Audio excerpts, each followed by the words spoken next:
सभी श्रोताओं को नमस्कार। गो गोरखपुर रेडियो पर मैं कुणाल इस वक्त लेकर आया हूं बात यूपी की।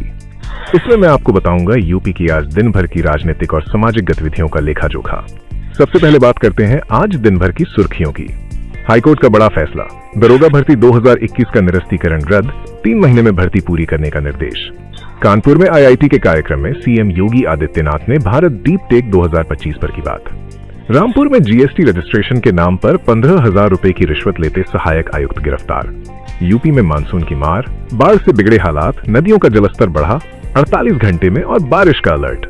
बलिया में SC/ST केस के बदले 2 लाख रुपए मांगने पर युवक ने की आत्महत्या, वीडियो बनाकर कही आखिरी बात। आगरा में धर्मांतरण गिरोह का भंडाफोड़, 8 गिरफ्तार, विदेश से भी जुड़े तार।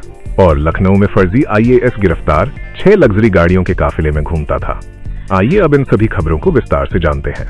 इलाहाबाद हाईकोर्ट ने दरोगा भर्ती 2021 के सैकड़ों अभ्यर्थियों के हक में एक बड़ा फैसला सुनाया है। कोर्ट ने सभी याचिकाओं को स्वीकार करते हुए अभ्यर्थियों के निरस्तीकरण के आदेश को रद्द कर दिया है। ये फैसला उन अभ्यर्थियों पर भी लागू होगा जिन्होंने हाईकोर्ट में याचिका दायर नहीं की थी, लेकिन उनका मामला याचिकाकर्ताओं जैसा है। अदालत ने राज्य सरकार को निर्देश दिया है कि वो 3 महीने के भीतर भर्ती की पूरी प्रक्रिया को खत्म करे। इस फैसले से राज्य सरकार को झटका लगा है। आपको बता दें कि सैकड़ों अभ्यर्थी शारीरिक मानक परीक्षा और शारीरिक दक्षता परीक्षा के समय गैर कानूनी तरीके से जेल भेज दिए गए थे या डर की वजह से परीक्षा नहीं दे पाए थे। कानपुर आईआईटी में हुए समन्वय कार्यक्रम में मुख्यमंत्री योगी आदित्यनाथ ने कहा कि उत्तर प्रदेश भारत डीप टेक 2025 की दिशा में आगे बढ़ेगा और इस दिशा में आईआईटी कानपुर को नेतृत्व करना चाहिए। उन्होंने बताया कि प्रदेश में साइबर सुरक्षा के थानों की संख्या 2 से बढ़कर 75 हो गई है और हर थाने में एक हेल्प डेस्क बनाई गई है। मुख्यमंत्री ने भारत की अर्थव्यवस्था के विकास और यूपी के देश की दूसरी सबसे बड़ी अर्थव्यवस्था बनने पर भी बात की। रामपुर में जीएसटी रजिस्ट्रेशन के नाम पर 15,000 रुपए की रिश्वत लेते हुए विजिलेंस टीम ने राज्य के विभाग के सहायक आयुक्त प्रथम सतीश कुमार को उनके दफ्तर से गिरफ्तार कर लिया है। आरोप है कि उन्होंने 25,000 रुपए की रिश्वत की मांग की थी। राजधानी लखनऊ में समाजवादी पार्टी की महिला कार्यकर्ताओं ने भाजपा विधायक केतकी सिंह के घर का घेराव किया। प्रदर्शनकारी हाथों में टोटियां लेकर विरोध कर रही थीं। आपको बता दें कि ये विरोध विधायक केतकी सिंह की उस टिप्पणी के विरोध में था जिसमें उन्होंने कहा था कि अखिलेश यादव को पहले टोटियां वापस करनी चाहिए। इस बीच विधायक की 16 साल की बेटी विभावरी सिंह ने प्रदर्शनकारियों को चेतावनी दी और कहा कि उनकी मां उन्हें बीच से फाड़ देंगी।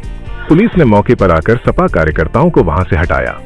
उत्तर प्रदेश में लगातार हो रही बारिश से नदियां उफान पर हैं और बाढ़ का कहर जारी है। पीलीभीत में शारदा और देवहा नदी में आई बाढ़ से टनकपुर और बीसलपुर हाईवे डूब गए हैं और बाढ़ का पानी जिला मुख्यालय सहित 25 गांवों में घुस गया है। पीलीभीत में तो एक बुजुर्ग का अंतिम संस्कार खेत में टीन शेड लगाकर करना पड़ा क्योंकि श्मशान घाट पानी में डूबा हुआ था। नोएडा में भी भारी बारिश और जलभराव के चलते फार्म हाउस डूब गए हैं। गाजियाबाद में यमुना नदी का जलस्तर तेजी से बढ़ रहा है और 7 गांव बाढ़ की चपेट में आ गए हैं। यहां घर की पहली मंजिल तक डूब चुकी है। इसी तरह मथुरा में यमुना का पानी ताजमहल की बाउंड्री तक पहुंच गया है। मौसम विभाग ने अगले 48 घंटों के लिए प्रदेश के 49 जिलों में भारी बारिश का अलर्ट जारी किया है। अब बात करते हैं प्रदेश की कानून व्यवस्था की।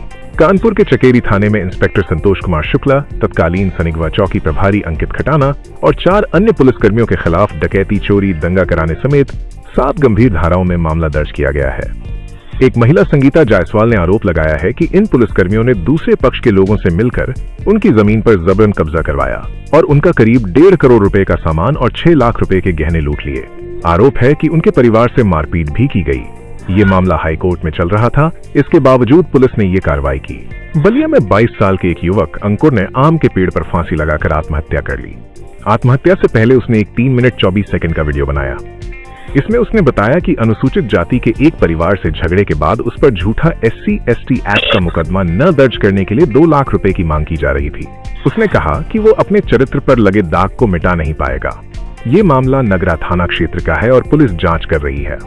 आगरा में 2 महिला पुलिसकर्मियों ने पीड़ित बनकर एक धर्मांतरण गिरोह का भंडाफोड़ किया है। गिरोह की सभाओं में पीड़ितों के हाथ के कलावे कटवाए जाते थे और बाइबल पढ़कर ईसाई बनने का दबाव डाला जाता था। पुलिस ने इस गिरोह की 3 महिलाओं समेत 8 लोगों को गिरफ्तार किया है। इस गिरोह का मुख्य आरोपी राजकुमार लालवानी उर्फ पास्टर राजकुमार मुंबई में हिंदू से ईसाई बन गया था। ये गिरोह लोगों को चमत्कार के नाम पर बहकाता था और मूर्ति हटाने और कलावा काटने को कहता था।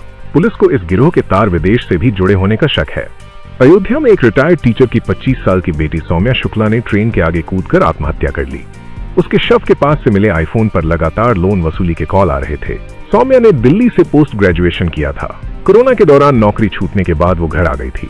उस पर एनटीपीसी में नौकरी दिलाने के नाम पर धोखाधड़ी करने का आरोप भी लगा था और वो जेल भी जा चुकी थी। उसके रिश्तेदारों ने इस मौत को संदिग्ध बताया है। हरदोई में भाजपा मंडल अध्यक्ष सुभाष मिश्रा और उनके बेटे अमन मिश्रा ने अपनी तेज रफ्तार कार से एक ऑल्टो को टक्कर मार दी। इसके बाद उन्होंने पुलिस के साथ बदसलूकी की। भाजपा नेता ने इंस्पेक्टर को उच्च शिक्षा राज्य मंत्री रजनी तिवारी से अपनी नजदीकी का हवाला देकर धमकाया और धक्का मुक्की की। पुलिस ने फिलहाल सिर्फ ड्राइवर के खिलाफ मुकदमा दर्ज किया है। भोजपुरी एक्टर और सिंगर पवन सिंह समेत 4 फिल्म प्रोड्यूसर्स पर वाराणसी के कैंट थाने में धोखाधड़ी और जान से मारने की धमकी देने का मामला दर्ज किया गया है। कोर्ट के आदेश के बाद ये केस दर्ज हुआ है। होटल व्यवसायी विशाल सिंह ने आरोप लगाया है कि उन्हें बॉस नाम की एक फिल्म में निवेश के नाम पर धोखा दिया गया और जब उन्होंने अपना मुनाफा मांगा तो उन्हें धमकी दी गई। लखनऊ में पुलिस ने सौरभ त्रिपाठी नाम की एक फर्जी IAS को गिरफ्तार किया है। वो 6 लग्जरी गाड़ियों के काफिले में घूमता था और खुद को यूपी सरकार का विशेष सचिव या केंद्र सरकार का कैबिनेट सचिव बताकर कई कार्यक्रमों में शामिल हो चुका था।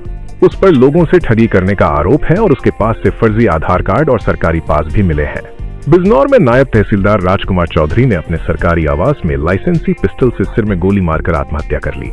38 साल के राजकुमार चौधरी इलाहाबाद कोर्ट से सुबह ही लौटे थे। उन्होंने खुद को अपने कमरे में गोली मारी। परिवार को इस घटना का कारण समझ नहीं आ रहा है क्योंकि कोई सुसाइड नोट नहीं मिला है।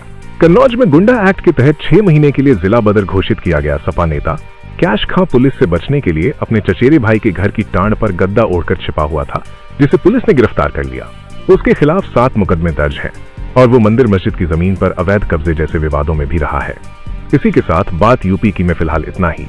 कल फिर मिलेंगे दिन भर की सभी खबरों के साथ। तब तक के लिए दीजिए मुझे इजाजत। नमस्कार।